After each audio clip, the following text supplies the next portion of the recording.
চেরিকে আজকে আবার ডক্টরের কাছে নিয়ে এসেছি একটু রেগুলার চেক আপ করার জন্য। ওকে যা ওষুধপত্র দিয়েছে সবই ওকে নিয়মিত আমি দিয়েছি। তারপরে এখন কি অবস্থা হলো সব চেক আপ করার জন্যই আজকে নিয়ে আসা। আর চেরি তো ডক্টরের এখানে আসবে শুনে ভয়ে একদম শেষ। আসার পরেও ও একদম ভয় পেয়ে আছে, চুপচাপ বসে আছে। ও ভেবেছে যে আবার মনে হয় ডক্টর ইনজেকশন দিবে বা স্যালাইন দিবে, কিন্তু ডক্টর ওকে আজকে শুধু চেক আপই করেছে যে ওর শরীরটা এখন কেমন, পানি শূন্যতা ঠিক হলো কিনা, ওজন কত, আর শরীরে জ্বর আছে কিনা সেটাও চেক করেছে। এই যে এখন এটাতে বসিয়ে ওজন মাপানো হচ্ছে। আলহামদুলিল্লাহ ডক্টর বলেছে কোনো সমস্যা নেই, তবে আরো কিছুদিন খুব যত্নে টেক কেয়ার করতে হবে, তাহলেই একদম পুরোপুরি সুস্থ হয়ে যাবে। আর নিয়ম মতো খাবার খাওয়াতে হবে। আমি তো সুস্থ হয়ে গেছি। আজকে ডক্টরের বাসায় আসার কি দরকার ছিল? কি দরকার ছিল বলো? বাসায় চলো, এখানে কোনো দরকার নেই, সালাইনো দরকার নেই। এখনই যাবো চেরি, এখনই বাসায় যাবো, নো টেনশন। বন্ধুরা, ডক্টরের বাসায় একটা ডগ এসেছে, ডগ। আমি আর মাম্মা বসে বসে ডগ দেখেছি। আমি তো ভয় পেয়েছি। ডগ বড় বড় দাঁত, বড় বড় চোখ, হা করছে। দেখো দেখো, সাদা কালার ডগ। ডগ দেখলে নর্মালি আমিও ভয় পাই, আমার কাছেও ভয় লাগে যে কামড় টামড় দেয় কিনা। বাট এই ডগটাও দেখি ডক্টরের এখানে এসেছে, ওর চোখে একটু প্রবলেম হয়েছে, সেটার জন্যই আজকে ডক্টরের কাছে এসেছে ও। আমি আর চেরি বসে বসে হা করে দেখছিলাম। ও মাঝে মাঝে আমাদের কাছে আসছিল, আর যে জোরে জোরে ঘেউ ঘেউ করে, ওর ঘেউ ঘেউ শুনে তো চেরিও ভয় পেয়ে যাচ্ছে। মনে হচ্ছে এখনই কামড় দিয়ে দিবে, কামড় দিয়ে দিবে আমাকে। ঘেউ ঘেউ এরকম করছে। বাবা রে, ওরে বাবা, কত বড় দাঁত। চেরির ডক্টর দেখানো শেষ হয়ে গেছে, কিন্তু আমি আর চেরি মিলে বসে বসে একটু ডগটাকে দেখছিলাম, ওর সাথে একটু কথা বলার চেষ্টা করছিলাম। কিন্তু বাবা যে ভাব আর যেভাবে ঘেউ ঘেউ করছে, আমরা তো ভয়ই পেয়ে গেছি, শুধু দেখছিলাম তাকিয়ে তাকিয়ে। ওর নাম হলো মেলো। ওর বাসা আমাদের এলাকাতেই, এদিকেই আশেপাশে থাকে।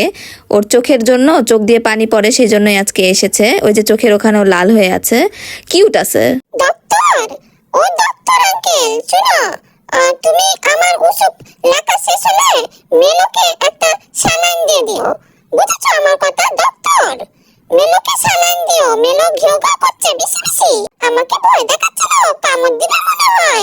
স্যালাইন দিয়ে দিও, বুঝেছো ডক্টর আঙ্কেল? ফাইনালি বাসায় চলে এসেছি। আর এই যে চেরিকে দেখে ডক্টর আবার সব রিভিউ করে দিল ওর প্রেসক্রিপশন।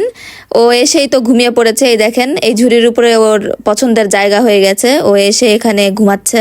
গোলটু বাচ্চাটা আমার, মাশাআল্লাহ। আর এদিকে কিট্টির হাতের নখ এত বড় বড় হয়েছে, ওরে কোলেই নেওয়া যাচ্ছে না। কোলে নিলেই হাতের নখ লেগে আমাদের গায়ে দাগ হয়ে যাচ্ছে, কেটে যাচ্ছে। সেই জন্য ওরে একটু হাতের নখগুলো কেটে দেওয়ার জন্য, পায়ের নখগুলো কেটে দেওয়ার জন্য চেষ্টা করছি, কিন্তু ও কোনোভাবেই কাটতে চাচ্ছে না, উঠে উঠে দৌড় মারছে। এই জন্য নানুমণি ওকে ধরে রেখেছে। আমার হাতের নখ কাটতে হবে না, এমনি অনেক সুন্দর সুন্দর হয়েছে হাতের নখ। কেটো না, কেটো না, ওরে বাবা, আমার ভয় হচ্ছে, আমার ব্যথা হবে, আউ হবে। আমার হাতের নখ কেটে দিও না, ছেড়ে দাও আমাকে, ছেড়ে দাও আমাকে, ছেড়ে দাও। ওরে বাবা রে বাবা, কি করছো এটা আমার সাথে, কি করছো? পিটে দিব কিন্তু, একটা জিসম করে দিব কিন্তু। ওরে বাবা রে বাবা, কি হচ্ছে এটা আমার সাথে? বাবা রে বাবা, ছেড়ে দাও, ছেড়ে দাও, অনেক হয়েছে, ছেড়ে দাও।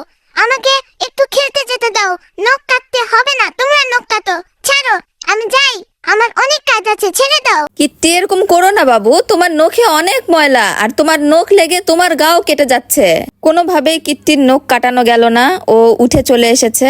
এসে আবার চেরির কাছে বলছে যে আমরা নখ কাটানোর চেষ্টা করছিলাম। নখ কাটিস নি কেন কিট্টি? আমিও নখ কাটি, দেখিস না, পিটে দেব। নখ কাটতে হবে, তুই কি ছোট বাবু হলি? নখ কাটতে হবে তো, সবার গায়ে খামচি লেগে যাচ্ছে। নখ কাট, একটু নখ কাট। আমি কাউকে খামচি দেইনি, তোকেও তো খামচি দেইনি। কাউকে, খালামণি কেউ তো দিলাম না, খামচি দেই না আমি, ভালো বাবু। তুমি খামচি দাওনি কিট্টি, কিন্তু তোমার নখ বড় তো, তাই লেগে যাচ্ছে খামচি ভুল করে। ভুল করে খামচি লেগে গেলে সেটা আমার দোষ হলো? সেটা কি আমার দোষ হলো? আমি কাটবো না নখ। কিট্টি, দুষ্ট করিস না, দাঁড়া, আমার কথা শোন।